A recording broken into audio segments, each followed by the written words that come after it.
Salam Malaysia Madani. You're watching News at 10 with me, Shuhaida Arifin. Our top stories for tonight. Malaysia has never neglected environmental sustainability.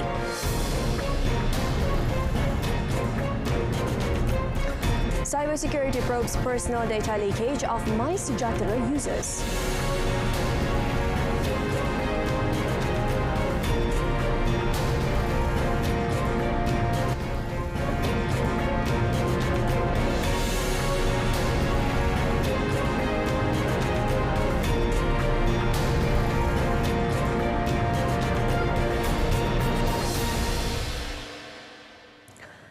Various assistance are provided to alleviate the burden of the rakyat following the increase of overnight policy rate OPR, inflation as well as goods and services price hike. Prime Minister Datuk Seri Anwar Ibrahim said the government is currently accommodating a larger sum of subsidy to retain the RON 95 petrol price at RM2.50. In his written answer to a Member of Parliament, Datuk Seri Ismail Sabri Yaakob, the Prime Minister said the government is also providing cash aid to the needy through the Sumbangan Tunai Rahmah or STR. Loan borrowers who are facing financial difficulties can get the appropriate assistance through programs by the Credit Counselling and Debt Management Agency AKPK, such as Credit Management Program and Small Loan Resolution Scheme. Meanwhile, Datuk Seri Anwar today took the time to monitor the preparation ahead of 2023 budget at the Finance Ministry building in Putrajaya. He, who is also the Finance Minister, arrived at the Ministry's building at about 3:30 p.m. and was welcomed by Deputy Finance Minister 1, Datuk Seri Ahmad Maslan, and his second Deputy Minister, Sivan Sim Chi Kyong.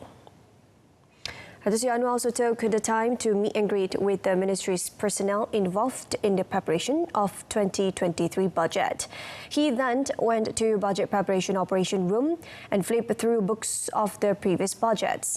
The Finance Ministry then handed over a black file bag decorated with a Sarawak Songket design, which will be used by the Prime Minister to carry his speech text tomorrow. Malaysia has never neglected environmental sustainability, especially in pursuing the opportunities offered by agricultural commodities. Deputy Prime Minister Datuk Seri Fadilah Yusof said the country has pledged its commitment to fulfilling the environmental, social and governance ESG requirements that are in line with the United Nations Sustainable Development Goals SDG. Datuk Seri Fadilah, who is also Plantation and Commodities Minister, said, with the growing demand worldwide for sustainably produced commodities, Malaysia realises it is very important to balance current needs without compromising the ability of future generations to meet theirs. Mungkin standard tu berlainan. Senario kita tak sama. Jadi dia kena, first of all, mesti ada engagement. Bila dia engage, dia mengetahui dan apa usaha kita ke arah memastikan kelestarian alam sekitar, menjaga kebajikan pekerja. Pada masa yang sama, yang utama bagaimana kita mengusahakan untuk mengeluarkan smallholders daripada kemiskinan. Plantation is one area yang kita buat. Bukan saja getah, kelapa sawit dan pelbagai lagi. Ini sebenarnya usaha untuk membawa masyarakat kita di bawah United Nations punya trust tu ialah membasmi kemiskinan. He said this at the Global Business Forum 2023 at Berjaya Times Square Hotel in Kuala Lumpur today. Commenting on Budget 2023, Datuk Seri Fadilah said additional allocation is needed by the Plantation and Commodities Ministry to carry out various upstream activities. The government does not conduct censorship or classification of content in allowing or disallowing any form of application or platform to be utilised by internet users. According to Communications and Digital Minister Fahmi Fazil, at present, the government does not issue any licence to any social media platform provider, including instant messaging applications such as WhatsApp, WeChat, MeChat, among others. Walau bagaimanapun, bagi aplikasi yang secara jelas melanggar peruntukan undang-undang yang seperti membuat penipuan, penyamaran dan sebagainya, tindakan sewajarnya boleh diambil termasuk dengan menyekat aplikasi berkenaan daripada diguna oleh pengguna di Malaysia. He further explained that any enforcement acts conducted are based on complaints by the public and the affected parties according to the existing laws. Fahmi added if there are any individuals or parties upload contents that violated the law, appropriate actions will be taken against them and not the platforms or the application itself. On another note, Fahmi said the Cybersecurity Malaysia has been instructed to investigate reports regarding the MySejahtera's users' data leakage. He added the Malaysia Communications and Multimedia Commission MCMC will take follow-up action as soon as possible to the full report of the investigation is complete. Khusus berkait isu contohnya MySejahtera. Ini perkara yang sangat penting. Saya dah minta pihak Cybersecurity Malaysia untuk meneliti, untuk memahami siapa sebenarnya yang telah mengakses super admin bagi MySejahtera ini kerana dipercayai jumlah data yang sangat banyak mungkin telah dibawa keluar. Jadi kita perlu, we have to get. He said this when winding up the debate on the motion of thanks for the royal address for the Communications and Digital Ministry KKD at Dewan Rakyat today. The Auditor General's Report 2021 Series 2 revealed there were 1.12 million attempts to hack the MySejahtera application, and it is believed that information of about 3 million users were reportedly accessed in a suspicious manner from the super admin account. Regarding the data safety issue, the ministry stressed that the responsibility does not solely fall upon KKD, but also other relevant agencies. Hence, he said there's a need to amend the Personal Data Protection Act 2010 following the personal data leakages issues. The proposal to add a more subsidised cooking oil quota is being scrutinised to ensure that it is effective in fulfilling short-term market demand. Minister of Domestic Trade and Cost of Living, Datuk Seri Salahuddin Ayub, said the ministry will also take into account the preparedness of the government as it involves a huge financial implications. Kita terpaksa melakukan peranan timbang tara. Dan cadangan yang berhormat untuk kota itu ditambah adalah relevan, tetapi KPDN tidak boleh work in silos. Ia telah dibincangkan dalam NACOL, National Action Committee on Cost of Living. Di dalamnya ada 11 kementerian dan apapun pandangan KPDN dibincangkan dan akhirnya akan diputuskan juga oleh Kabinet dan pihak kerajaan. He added KPDN realised the existing 60,000-tonne quota each month can no longer sustain the market's demand following the increase in bottled cooking oil price. The rising demand does not only come from household consumers but also small-time entrepreneurs and micro-industry as a measure to retain their food price. 33 members of the second team of Must 10 Smart Nadma that were involved in the search and rescue SAR effort in Turkey safely arrived at the Kuala Lumpur International Airport this afternoon. According to Minister, the Prime Minister's Department for Sabah, Sarawak and Special Functions, Dato' Armizan Muhammad Ali, all 33 of them showed tremendous commitment and spirit during the operation. Sememangnya kita sentiasa berusaha untuk memastikan kita memberi pengiktirafan yang sewajarnya. Kalau kita lihat dalam gagasan Malaysia Madani dan insya-Allah dalam bajet yang akan dibentangkan besok, saya fikir, saya tidak mau mendahului Yang Maha Berhormat Perdana Menteri, saya fikir antara teras yang akan diberikan perhatian adalah untuk meningkatkan kecekapan kita dalam aspek pengurusan bencana, kesiapsiagaan nasional, dan pastinya ia hadir bukan hanya saya fikir peruntukan dalam aspek aset dan sebagainya, tetapi juga sumber manusia. He further explained that so far ATM, field hospital and humanitarian aid will continue to be channeled to Turkey.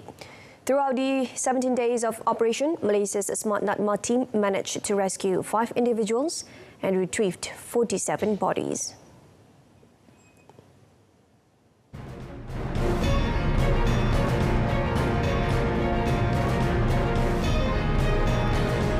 our bulletin, police seize a shabu worth more than 16 million ringgit.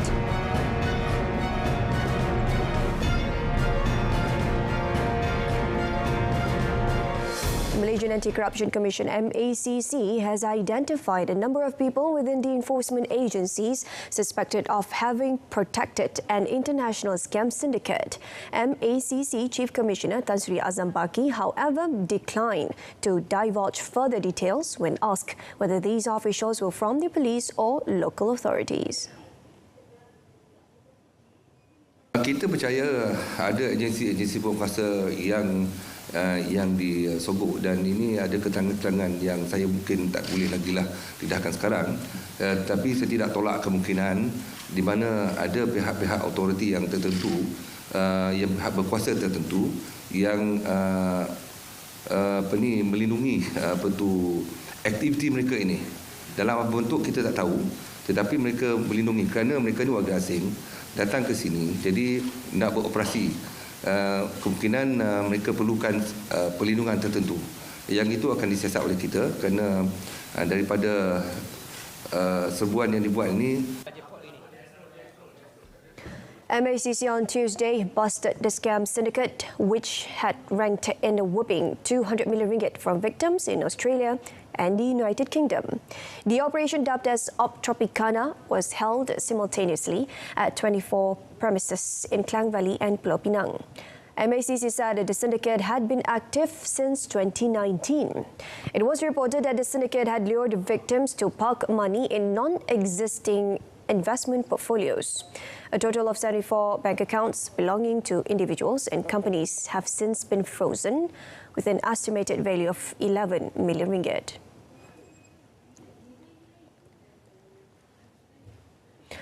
Police crippled the drug syndicate following its botched attempt to avoid detection by the authority by smuggling 1.8 tons of shabu worth about 64.8 million ringgit in the lorry on a tow truck. Perlis Police Chief Datuk Surina Asad said the drug was uncovered after the police stopped the tow truck during an integrated operation near Jalan Sungai Baru Simpang 4 at about 4 a.m. last 19 February. Datuk Surina said upon inspection, the enforcement team found 27 sacks, each containing 25 packages believed to be shabu in the lorry that was on the tow truck. 4 men and a woman, all locals aged between 29 and 49, were arrested to facilitate the investigation. All of them are in remand until 25th February for investigation under Section 39B of the Dangerous Drugs Act 1952. Following the arrest, the police also seized 3 vehicles worth 271,000 ringgit, jewelry 94,525 ringgit, a luxury handbag worth 15,000 ringgit, cash of 7,000 ringgit and 19,078 ringgit 65 cents from the suspects' bank accounts. She said one of the suspects attempted to bribe the police by offering a sum of 200,000 ringgit, and the case has been handed over to the Malaysian Anti-Corruption Commission MACC for investigation. Yang di-Pertuan Agong Sultan Abdul Lari Aituddin Al-Mustafa Billah Shah attended the second day of the 261st edition of the Conference of Rulers meeting at Istana Negara today. The Sultan of Selangor, Sultan Sharafuddin Idris Shah, presided over the meeting.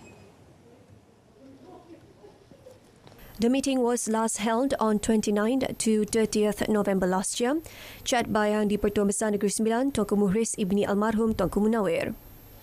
The 2-day meeting being attended by Sultan Nazrin Shah of Perak, Sultan Mizan Zainal Abidin of Terengganu, Sultan Ibrahim Almarhum Sultan Iskandar of Johor, Tunku Muhriz of Negeri Sembilan, and Al-Aminul Karim Sultan Salahuddin Sultan Badli Shah of Kedah. Pahang is being represented by the region of Pahang, Tengku Hasan Ibrahim Alam Shah Sultan Abdullah, while Perlis is represented by Raja Muda Tunku Said Faizuddin Putra Jamalul Lail, and Kelantan by Crown Prince Tengku Dr. Muhammad Faiz Petra. Also in attendance were the Governor of Penang, Tun Ahmad Fuzi Abdul Razak, the Governor of Melaka, Tun Muhammad Ali Rustam, and the Governor of Sabah, Tun Johar Mahiruddin. Sarawak is being represented by State Assembly Speaker Tan Sri Dato' Ammar Muhammad Asfia Awang Nasar. Prime Minister Dato' Sri Anwar Ibrahim was also present. All the rulers are being accompanied by their respective Menteri Besar and governors by their chief ministers, except for the Sarawak State Assembly Speaker, who was accompanied by Deputy Premier Dato' Ahmad Awang Tengah Ali Hassan.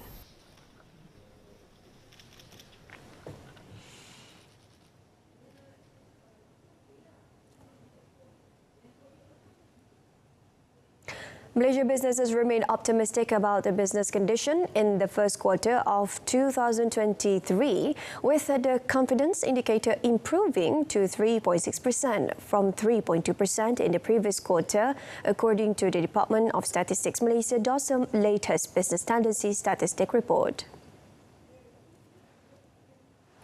In a statement today, the department said, among the sectors surveyed, services, wholesale and retail trade and industry sectors stayed optimistic about their future business condition, but the construction sector remained pessimistic with confidence indicator of negative 18.5% for first quarter 2023 against negative 29.2% in fourth quarter 2022. It said the confidence indicator for services sector improved to 11.4% in first quarter 2023 from 9.2% in the previous quarter, while for wholesale and retail trade sector, it grew to 4% from 1.9% in the last quarter. The statement added that the industry sector also expected favourable business condition in first quarter 2023, with the confidence indicator staying in the positive territory at 1.1% compared with 3.7% in the previous quarter. Moving forward, DOSM said business perception for the first half of 2023 improved with a net balance of 12.1% against 5.9% for the period of October 2022 to March 2023.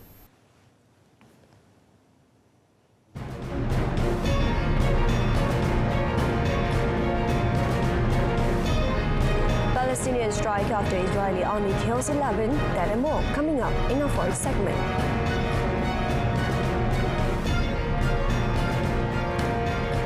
Businesses, schools and most forms of an ordinary midweek day stood still in the West Bank, Jerusalem, and the Gaza Strip a day after 11 Palestinians were killed during an Israeli raid in the occupied West Bank. A Palestinian group called for a general strike as a form of protest, and the cities abided. Some Palestinians considered it a day of mourning, while others considered it a move reflecting solidarity. During the raid, Israeli troops had killed 11 Palestinians, including at least 4 gunmen and 4 civilians, and wounded more than 100 people, Palestinian sources said. The Israeli army said troops there had tried detaining freedom fighters suspected of planning imminent attacks when they had come under fire and shot back. Palestinian sources said the 2 freedom fighter commanders had been killed along with another gunman. The 4 civilian fatalities had included a 72-year-old man and a 14-year-old boy. This all escalated and was followed by Gaza fighters firing rockets, and Israeli carried out airstrikes across the Israel-Gaza frontier, renewing concerns of broader escalation. Mediation efforts were underway by Egypt and the United Nations to calm the situation, officials said. Turkey will widen an investigation into building contractors suspected of violating safety standards following its devastating earthquake, the Interior Minister said, as the country steps up housing plans for victims. Sulaiman Solu said 464 suspects had been identified so far, with 160 people formally arrested and many more still under investigation. President Recep Tayyip Erdogan has pledged to rebuild housing within 1 year. Soilu said some 313,000 tents had been erected, with 100,000 container homes to be installed in the earthquake zone. The number of people killed in Turkey in this month's devastating earthquake has risen to 43,556. Soilu said there had been 7,930 aftershocks following the first quake on 6 February, and that more than 600,000 apartments and 150,000 commercial premises had suffered at least moderate damage. Turkey launched a temporary wage support scheme and banned layoffs in 10 cities to protect workers and businesses from the financial impact of the massive earthquake that hit the south of the country. The 7.8 magnitude earthquake on 6 February damaged or destroyed hundreds of thousands of buildings and left millions homeless. Around 865,000 people are living in tents and 23,500 in container homes, while 376,000 are in student dormitories and public guest housed outside the earthquake zone.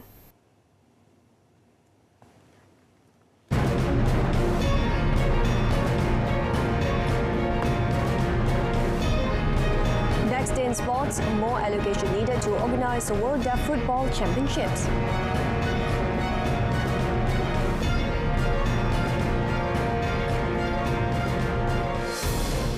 Football Association of Malaysia FAM President Datuk Hamidin Mohamad Amin has reminded the national under-20 women's football squad who will shoulder Malaysia's challenge in the 2024 Under-20 Asian Cup qualifying round in Cambodia this March to do their best. Datuk Hamidin said the commitment and seriousness of each player during training and matches is the key to their success in the qualifying round of the tournament that will take place in Phnom Penh from 8 to 12 March. Datuk Hamidin had recently taken time to meet the 25 players of the squad coached by Cameron Ng after their close friendly match against SSS Leopards at Padang Wisma FAM in Kelana Jaya yesterday afternoon. Among those present to witness the match, FAM Executive Committee member cum FAM Women's Football Chairman Datuk Suraya Yaakob, FAM Technical Director Scott O'Donnell, Harimau Malaya Head Coach Kim Panggon and Malayan Tigers Head Coach Solind Al-Zubi. In the qualifying round in Phnom Penh, Malaysia are drawn in Group G with the host and Myanmar, with only the winner qualifying for the second round. The Malaysian Deaf Sports Association, MSDEF, needed another 3 million ringgit in funds to organise the 4th edition of the World Deaf Football Championship from September 23rd to 7 October this year around Klang Valley. MSDEF President Ong Shin Run said the overall cost of organising the tournament amount is 6 million ringgit and that they had so far collected 3 million through participation fees from competing teams.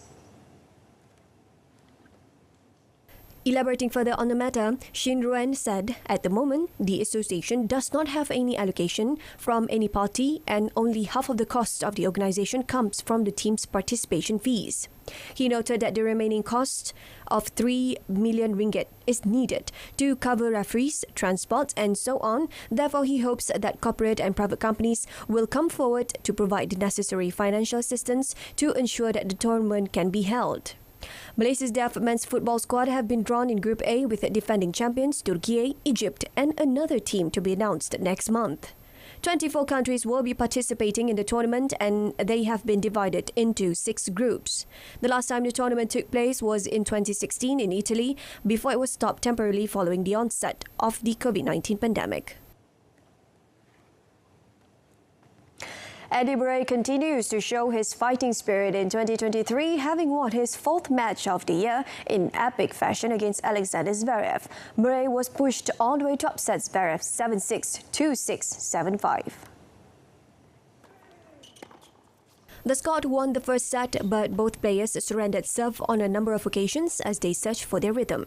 Zverev had the opportunity to serve for the set, but Murray fought back and was able to win a tiebreaker.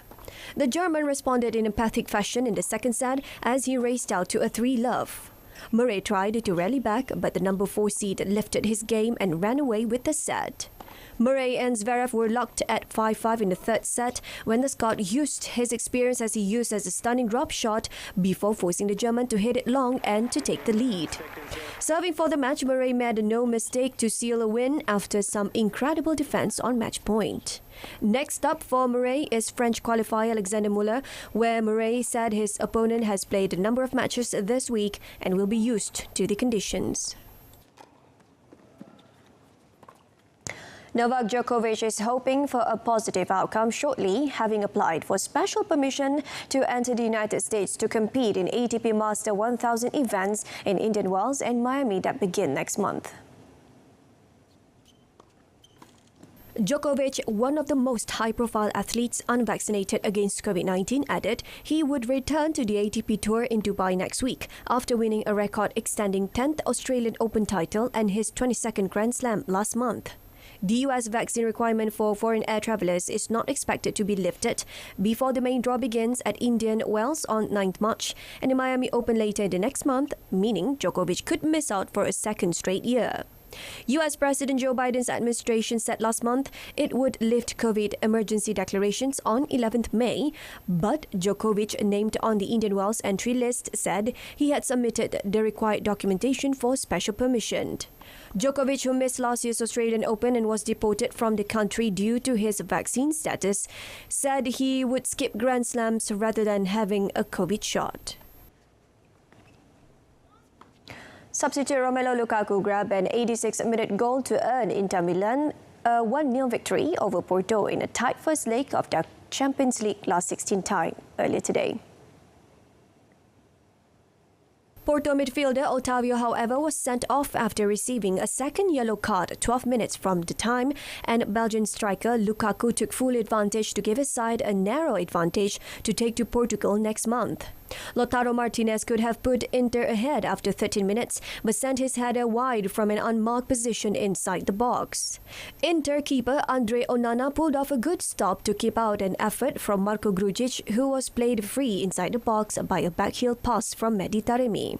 Alessandro Bastoni was close to giving Inter the lead in first half stoppage time, but his downward header was expertly saved by Porto keeper Diego Costa. After Otavio's dismissal following a poor challenge on Hakan Calhanoglu, Inter poured forward in search of the winner, and Lukaku headed Nicolo Barella's cross against the post before knocking the rebound past Costa. The win ended Inter's run of 4 successive first-leg defeats in Champions League knockout stage ties and sent the home crowd into raptures as they chanted the name of Lukaku, who has endured an injury-plagued campaign. Porto host Inter in the second leg on 14 March.